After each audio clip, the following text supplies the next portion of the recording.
সমীর দাস বর্ধমানের কাঁকসার গোপালপুরের এই বাড়িতে একাই থাকতেন তিনি। পাশের বাড়িতে থাকেন তার দাদা বৌদি।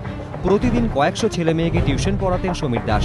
সোমবার সকালে কয়েকদিন পড়ুয়া এসে দেখেন ঘরের মেঝেতে গলার নলি কাটা অবস্থায় পড়ে রয়েছেন তিনি।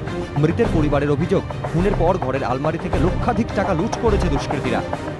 এলাকাতে একদম ভালো ছেলে বলে পরিচিত, কোনো নেই, দুর্নীতির সঙ্গে যুক্ত না, মাস্টার মানুষ। ও একটা গোষ্ঠীর সঙ্গে যুক্ত ছিল, এনজিওর সাথে যুক্ত ছিল।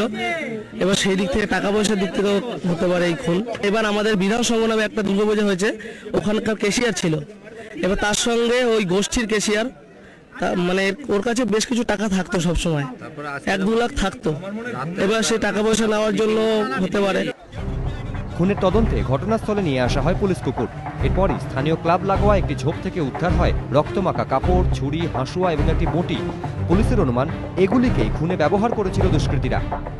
আমার ধারণা কোনো বিশেষ শত্রুতা হোক, বৈরিতার কারণেই এটা হয়েছে, ঘটনাটা ঘটেছে, মার্ডার করেছে। আমরা খুঁজে দেখছি, তদন্তের স্বার্থের প্রয়োজনে আমরা পুলিশ কুকুর এনেছিলাম, যে যতটা সাহায্য করার এর মাঝখানে সাহায্য করেছে। আমরা বাকিটা তদন্ত করে দেখছি, আশা করছি দোষী ব্যক্তিরা তাড়াতাড়ি ধরা পড়বে। ঘটনায় এখনো কাউকে গ্রেফতার করা যায়নি। এলাকায় তৃণমূল সমর্থক হিসেবে পরিচিত ছিলেন সমীর দাস। এদিন মৃতের বাড়িতে যান দুর্গাপুরের মেয়র তথা তৃণমূল বিধায়ক অপূর্ব মুখোপাধ্যায়। কিন্তু কি কারণে এই খুন? লুঠের উদ্দেশ্যেই কি এসেছিল দুষ্কৃতীরা, নাকি অন্য কোনো কারণ? শুরু হয়েছে তদন্ত। মনোজ বন্দ্যোপাধ্যায়, এবিপি আনন্দ, বর্ধমান।